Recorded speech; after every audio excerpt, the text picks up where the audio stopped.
ভাই আমরা সবাই মুরব্বি নাকি? হ্যাঁ, আজকে আমরা মুরব্বিদের সাথে ডিনারের জন্য যাচ্ছি খৈবতে নাকি?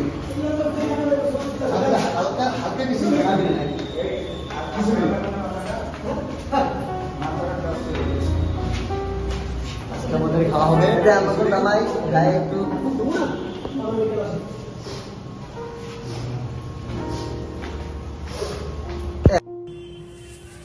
জি, আমরা এখন খুশবু রেস্টুরেন্ট গুলশান একে চলে আসছি।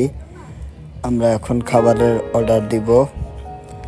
আমি আর জামাই আমরা দুজনে খিচুড়ি খাবো। কামরুল ভাই আর জাকির ভাই তারা ভাত, মাংস,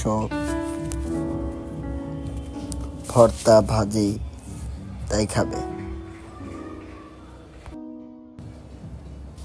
আমরা আমাদের অর্ডার দিয়ে দিছি, কিছুক্ষণের মধ্যে আমাদের খাবার চলে আসবে সামনে। আমাদের খাবার এসে গেছে, আমরা এখন খানা পিনা শুরু করে দিলাম।